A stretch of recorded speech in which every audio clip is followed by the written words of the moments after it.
Ce que vous voyez là, c'est la halle K118 à Winterthur. Je ne sais pas si vous la trouvez particulièrement élégante, mais chez les architectes, c'est un bâtiment bien connu. En fait, l'extension de 3 étages a été réalisée en grande partie grâce à des éléments de seconde main. Un réflexe qui se développe en Suisse et ailleurs pour limiter l'empreinte carbone du secteur de la construction.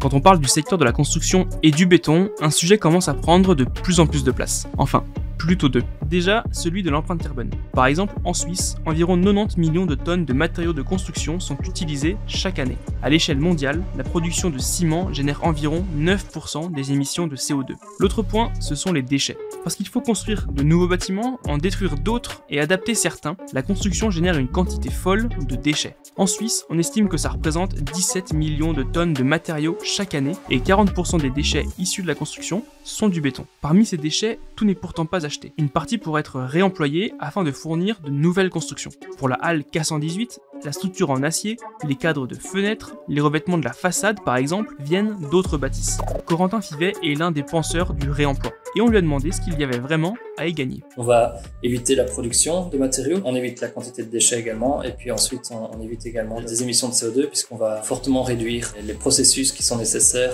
pour pouvoir avoir cette matière dans le nouveau bâtiment. Si sur le plan, le réemploi semble parfait sur tout point de vue, il est légitime de se demander pourquoi la pratique n'est pas plus développée. Petit point historique, ne pas réutiliser les éléments d'un bâtiment à l'autre, c'est un mauvais réflexe qu'on a adopté au fil des années. Ça a toujours été le bon sens en fait, de prendre soin de la matière qui est déjà là, surtout avant donc, la révolution industrielle. Par contre, depuis la révolution industrielle, effectivement, les processus de construction ont été remplacés, puis il y a eu plusieurs bouleversements culturels qui font qu'on a donné moins d'importance aux matières anciennes qu'aux matériaux neufs. Puis on se rend compte maintenant, depuis une dizaine d'années, que c'est pas soutenable en fait. Il faut prendre soin de l'existant, que ce soit sur place, que ce soit en le réemployant, en le réaménageant, ça permet de diminuer cet impact environnemental. Parce que oui, côté émissions, le réemploi de matériaux a une vraie carte à jouer. Aujourd'hui, quand on construit un immeuble en Suisse, il y a de fortes chances qu'il soit fait en béton, comme les immeubles des années précédentes.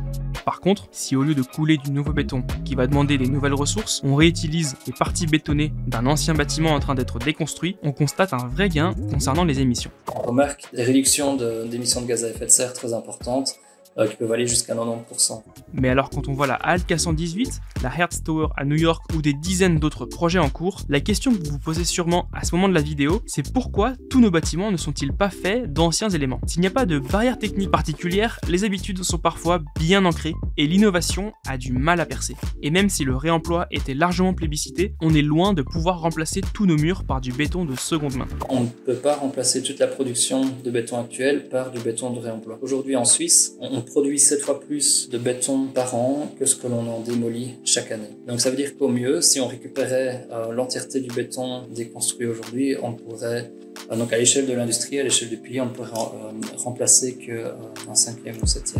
Autre difficulté, quand on veut pouvoir réutiliser un élément, il faut aussi pouvoir évaluer son potentiel. On n'a pas encore de bonnes procédures pour évaluer ou anticiper en fait le coût lié à cette future déconstruction. On a un bâtiment à déconstruire qui est donné. Qu'est-ce qui vaut la peine d'être réutilisé dans ce bâtiment? Est-ce que ça vaut la peine de passer des heures, du temps, de l'énergie, du transport, du CO2 également? Justement, cette question du potentiel de réutilisabilité des matériaux est étudiée dans les bureaux de la faculté de l'environnement naturel, architectural et construit de l'EPFL. Là-bas, Maria Sievers est en train de mettre en place un indice à destination des ingénieurs et des architectes, mais également du grand public, pour estimer le potentiel des matériaux avant la déconstruction selon plusieurs critères. L'approche de ROI est unique car elle intègre des données sur l'empreinte environnementale telles que les émissions de CO2 et l'économie de déchets avec les valeurs marchandes et la disponibilité des matériaux. Cet indice ne se contente pas d'estimer le potentiel des matériaux. Il saura également prédire si cela vaut le coup de le démonter, s'il y a un gain environnemental par rapport à d'autres solutions actuelles, si la dégradation au fil du temps ne sera pas trop importante quand les données seront disponibles, ainsi qu'analyser les données du marché pour vérifier qu'une demande existe. Si nous savons qu'il s'agit d'un composant en béton armé datant de 1985, nous pouvons prédire son potentiel de réemploi en fonction de la demande du marché pour ce type de composants neufs et réutilisables sur le marché européen actuel. D'autres initiatives vont dans le même sens. Citons par exemple le projet étudiant Rebuilt de l'EPFL qui participe à la recherche sur la réutilisation des matériaux, ou le projet européen FCRBE qui a pour ambition d'accroître de 50% l'usage d'éléments de réemploi en Europe d'ici 2032. Et les grands acteurs suisses de la construction souhaitent également suivre le même chemin. L'année dernière, 12 d'entre eux se sont engagés en faveur de l'économie circulaire à travers la signature d'une charte. Des impulsions qui permettront peut-être de faciliter le réemploi, parce qu'entre les manques de standardisation, les matériaux pas faits pour être démontés et réutilisés, ou les questions de coût et de compétitivité avec les matériaux neufs, les obstacles restent quand même assez nombreux. Le temps.